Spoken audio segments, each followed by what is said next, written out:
নতুন এটা ভিডিঅ'লৈ আপোনালোক সকলোকে স্বাগতম জনাইছো। আশা কৰিছো নিশ্চয় আপোনালোক সকলো ভালে আছে, ভালে থাকতে কামনা কৰো।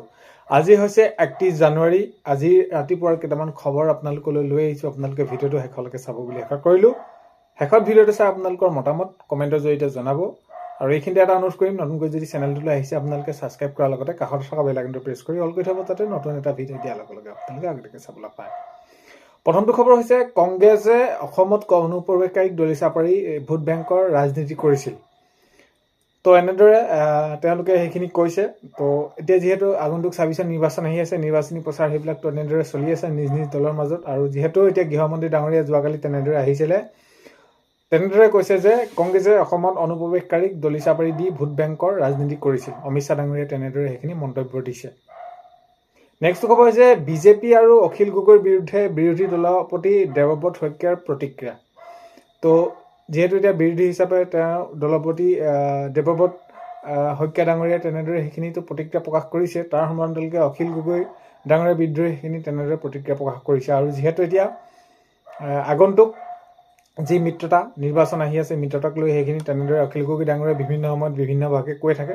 তো সেইখিনি প্ৰত্যুত্তৰ দিছে দেৱব্ৰত শইকীয়া ডাঙৰীয়াই তেনেদৰে যে হয় বিজেপি আৰু অখিল গগৈৰ বিৰুদ্ধে বিৰোধী দলপতি দেৱব্ৰত শইকীয়াৰ প্ৰতিক্ৰিয়া তেনেদৰে সেইখিনি প্ৰকাশ কৰিছে। নেক্সট খবৰ হৈছে BTCৰ 15টাকৈ সমষ্টিত অকলে নিৰ্বাচন খেলিবলৈ সাজু BPF।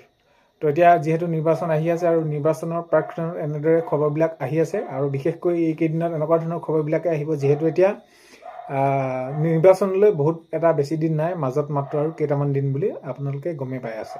তো এতিয়া হয় BTCৰ 15টাকৈ সমষ্টিত অকলে নিৰ্বাচন খেলিবলৈ সাজু BPF। নেক্সট খবৰ হৈছে ধেমাজিত মিচিং যুৱ মহোৎসৱৰ সামৰণি পৰিল। তো এতিয়া যিহেতু সেইখিনি হৈছিলে আপোনালোকেতো গমেই পালে, এতিয়া ধেমাজিত যি মিচিং যুৱ মহোৎসৱৰ সফল সামৰণি পৰিল। নেক্সট খবৰ হৈছে 31 জানুৱাৰীৰ ভিতৰত, অৰ্থাৎ আজিৰ ভিতৰত যদি কোনো ধৰণৰ তেনেদৰে মিত্ৰতা নহয় বা মিত্ৰতা নহ'লে 1 ফেব্ৰুৱাৰী মিত্ৰতা ভংগ কৰি ৰাইজৰ দলৰ ঘোষণা কৰিব প্ৰাৰ্থীৰ নাম। এনেদৰে অৰ্থাৎ অখিল গগৈ ডাঙৰীয়াই যিহেতু মিত্ৰতাক লৈ সেইখিনি কৈয়ে আছে যে যদি অতি সোনকালে মিত্ৰতা নহয়, এখন ভাগ বতৰা নহয়, কোন কেনেদৰে ক'ত খেলিব, আৰু এইখিনিক লৈ যদি সোনকালে এইবিলাক যদি আমাৰ মাজত কৰা নহয়, তেনেহ'লে বিজেপিক আমাৰ যি লক্ষ্য আছে যে বিজেপিক এবাৰ আমি হৰুৱাব লাগিব, এইখিনি ক্ষেত্ৰত অলপ খেলি মেলি হ'ব। আৰু সেইখিনি যদি আজিৰ ভিতৰত তেনেদৰে নহয়, তেনেহ'লে আমি নিজৰ ফালৰ পৰা সেইখিনি কি কৰিম, আমাৰ প্ৰাৰ্থী ঘোষণা কৰি দিম বুলি তেনেদৰে অখিল গগৈ ডাঙৰীয়াই সেইখিনি কৈছে। আৰু আগন্তুক সময়ত গম পোৱা যাব কেনেদৰে কি হয়, মিত্ৰতাক লৈ হয় কি কৰে নকৰে। নেক্সট খবৰ হৈছে হিমন্ত বিশ্ব শৰ্মাৰ নেতৃত্বত তৃতীয়বাৰলৈ বিজেপি শাসনলৈ আনক। এটা বাংলাদেশীক অসমৰ পৰা বিতৰণ কৰা হ'ব। এনেদৰে জনাইছে গৃহমন্ত্ৰী ডাঙৰীয়াই ক'লে যে সেইখিনি এইবাৰ হিমন্ত বিশ্ব শৰ্মাৰ নেতৃত্বত তৃতীয়বাৰলৈ বিজেপি শাসনলৈ আনক বুলি ক'লে।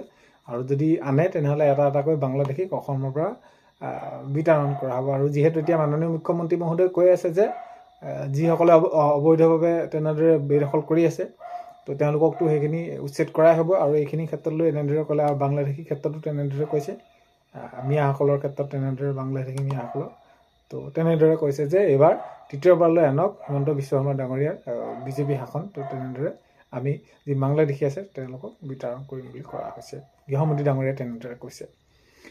নেক্সট খবৰ হৈছে কংগ্ৰেছে আমাক দিছিল কেৱল ধুতি, লুঙি আৰু সূতা। তো কংগ্ৰেছৰ দিনত আমি কি পাইছিলোঁ, সৰ্বসাধাৰণ ৰাইজে কি পাইছিলে, ধুতি পাইছিলে, লুঙি পাইছিলে আৰু সূতা পাইছিলে। তো এনেদৰে জনাইছে মাননীয় মুখ্যমন্ত্ৰী মহোদয়। মাননীয় মুখ্যমন্ত্ৰী মহোদয়ে কৈছে যে কংগ্ৰেছৰ দিনত এইবিলাকেই আছিলে, উন্নয়নৰ কোনো ধৰণৰ তেনেদৰে আগবাঢ়ি নগ'লে, ৰাস্তা পদূলি হওক, স্কুল কলেজৰ পৰা আদি কৰি সেইখিনি ক্ষেত্ৰত কেৱল মাত্ৰ দিছিল ধুতি, লুঙি আৰু সূতা। তো এইখিনি ক্ষেত্ৰত মাননীয় মুখ্যমন্ত্ৰী মহোদয়ে তেনেদৰে জনাইছে। নেক্সট খবৰ হৈছে ডিব্ৰুগড়ত দ্বিতীয় ৰাজধানী নিৰ্মাণৰ সিদ্ধান্তক ৰাইজৰ হৈ মুখ্যমন্ত্ৰীক ধন্যবাদ জ্ঞাপন কৰে গৃহমন্ত্ৰী ডাঙৰীয়াই। তো ডিব্ৰুগড়ক দ্বিতীয় ৰাজধানীৰ যি নিৰ্মাণ তেনেদৰে সিদ্ধান্ত গ্ৰহণ কৰাৰ পাছত এতিয়া সেইখিনি ক্ষেত্ৰত গৃহমন্ত্ৰী ডাঙৰীয়াই জনাইছে ৰাইজৰ হৈ কি ধন্যবাদ জ্ঞাপন কৰিছে মাননীয় মুখ্যমন্ত্ৰী মহোদয়ক সেইখিনি ৰাইজৰ হৈ ধন্যবাদ জ্ঞাপন কৰিছে। নেক্সট খবৰ হৈছে অনুপ্ৰৱেশকাৰীৰ বিৰুদ্ধে পুনৰ সৰব কেন্দ্ৰীয় গৃহমন্ত্ৰী অমিত শ্বাহ ডাঙৰীয়া। তো যিসকলে তেনেদৰে অবৈধভাৱে সেইখিনি বিদেশী সেইখিনি ক্ষেত্ৰত তেনেদৰে সেইখিনি জনাইছে যে পুনৰ সৰব হৈ কেন্দ্ৰীয় গৃহমন্ত্ৰীগৰাকীয়ে তেনেদৰে তেওঁ মন্তব্য ৰাখিছে। নেক্সট খবৰ হৈছে জুবিন গাৰ্গক শেষ কৰাৰ ষড়যন্ত্ৰ আছিল অমিত প্ৰভাৰ।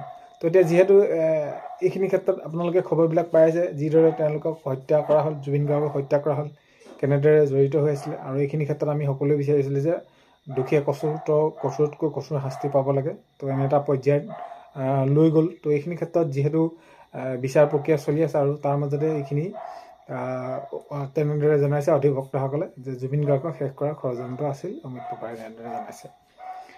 নেক্সট খবৰ হৈছে অখিল গগৈ এজন অকলশৰীয়া বিধায়ক। তো অখিল গগৈ ডাঙৰীয়াই যি তেনেদৰে তোলপাল লগাই আছে বা মাননীয় মুখ্যমন্ত্ৰী মহোদয়ক কটাক্ষ কৰে বা মাননীয় মুখ্যমন্ত্ৰী মহোদয়ে হওক বা চৰকাৰখনৰ বিৰুদ্ধে, তো এইখিনি ক্ষেত্ৰত এতিয়া ৰণোজ পেগু ডাঙৰীয়াই জনাইছে যে অখিল গগৈ এজন অকলশৰীয়া বিধায়ক। অকলশৰীয়া বিধায়কে কি কৰিব, এনেকুৱা ধৰণৰ কথা এইখিনি জনাইছে। নেক্সট খবৰ হৈছে মিয়াক মই শাস্তি দিবই লাগিব। মিয়াক শাস্তি দিবই লাগিব, আৰু যি উচ্ছেদ তেনেদৰে প্ৰক্ৰিয়া চলিয়ে থাকিব আগন্তুক সময়তো। এইখিনি ক্ষেত্ৰত মাননীয় মুখ্যমন্ত্ৰী মহোদয়ে তেনেদৰে জনাইছে। আৰু যিহেতু এইটোৱে মোৰ কাম, আৰু মোৰ কাম মানে কি, মিয়াক শাস্তি দিয়া, এনেদৰে মাননীয় মুখ্যমন্ত্ৰী মহোদয়ে জনাইছে।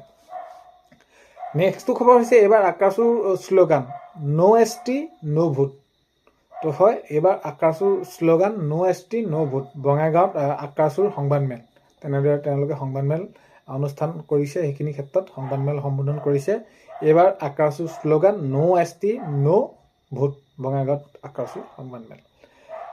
নেক্সট খবৰ হৈছে মহাৰজা পিথু নামৰ নতুন দলঙত চলিছে লুট টেষ্টৰ কাম। যিহেতু এতিয়া আগন্তুক সময়ত সেইখিনি মুকলি কৰি দিব ৰাইজৰ বাবে, আৰু সেইবাবে ইয়াৰ আগে আগে লুট টেষ্টৰ কাম চলি আছে। তেনেদৰে যি নামাকৰণ কৰা হ'ব, মহাৰাজা পিথু নামেৰে নামাকৰণ কৰা হ'ব, আৰু সেই নতুন দলঙত চলিছে লুট টেষ্টৰ কাম। নেক্সট খবৰ হৈছে গৌৰৱ গগৈ নিৰ্বাচনী ৰণদংকা জনসমুদ্ৰত পৰিণত সভাস্থলী। তো হয়, গৌৰৱ গগৈ ডাঙৰীয়াই নিৰ্বাচনী ৰণদংকা তেনেদৰে সেইখিনি কৰি আছে, আৰু নিৰ্বাচনী প্ৰচাৰ এক প্ৰকাৰে চলাই আছে এফালৰ পৰা, আৰু জনসমুদ্ৰত পৰিণত হৈ পৰিল সভাস্থলী। যিহেতু হোজাইৰ পৰা তেনেদৰে আদি কৰি সকলোখিনি তেনেদৰে। তো এতিয়া গৌৰৱ গগৈ নিৰ্বাচনীত ৰণদংকা আৰম্ভ কৰি দিলে। নেক্সট খবৰ হৈছে অসমখন হিমন্ত বিশ্ব শৰ্মাৰ পৈতৃক সম্পত্তি নহয়। তো এনেদৰে মন্তব্য ৰাখিছে আমিনুল ইছলাম ডাঙৰীয়াই। আমিনুল ইছলামে কৈছে যে অসমখন হিমন্ত বিশ্ব শৰ্মাৰ পৈতৃক সম্পত্তি নহয় বুলি তেনেদৰে কৈছে। নেক্সট খবৰ হৈছে লাহৰীঘাট সমজিলা SRৰ বিৰুদ্ধে AYDFৰ প্ৰতিবাদ। তো SRৰ বিৰুদ্ধে প্ৰতিবাদ সাব্যস্ত কৰিছে AYDFৰ কৰ্মীসকলে। নেক্সট খবৰ হৈছে জুবিনে মোক মানুহৰ প্ৰকৃত মুখাখন চিনাকি কৰাই গ'ল। তো গৰিমা শইকীয়া গাৰ্গে তেনেদৰে কৈছে যে যিসকলক আপোন বুলি ভাবি লৈছিলে, আৰু সেইসকলক আপোনাৰ শেষত সকলোৱে প্ৰকৃত যিখন মুখা আছিলে সেইখনক চিনাকি কৰাই থৈ গ'ল বুলি কৈছে। নেক্সট খবৰ হৈছে পুনৰ গুৱাহাটী মহানগৰীত হানি ট্ৰেপিঙৰ ঘটনা। তো সঘনাই এনেকুৱা ধৰণৰ ঘটনা আকৌ পুনৰ আবৃত্তি হ'বলৈ ধৰিছে। নেক্সট খবৰ হৈছে পুৰণি পেঞ্চন ব্যৱস্থা বাহালৰ দাবীত হাতশিঙিমাৰী জিলা আয়ুক্তৰ কাৰ্যালয়ত অৱস্থান ধৰ্মঘট। তো আজি খবৰ ৰাতিপুৱা এইখিনি আপোনালোকক জনালোঁ। খবৰখিনি আপোনালোকে শেষলৈকে চোৱাৰ বাবে বহুতে বেছি ধন্যবাদ। আপোনালোকক এইখিনিতে ডাউনলোড কৰি ভিডিঅ' প্ৰথমতে কোৱাৰ দৰে চেনেলটোলৈ যদি নতুনকৈ আহিছে আপোনালোকে চেনেলটো ছাবস্ক্ৰাইব কৰাৰ লগতে কাষত থকা বেল আইকনটো প্ৰেছ কৰি অল কৰি থ'ব, যাতে নতুন এটা ভিডিঅ' দিয়াৰ লগে লগে আপোনালোকে আগতীয়াকৈ চাবলৈ পায়। অন্য এটা ভিডিঅ'তে লগ পোৱাৰ আশাৰে আজিলৈ বাই।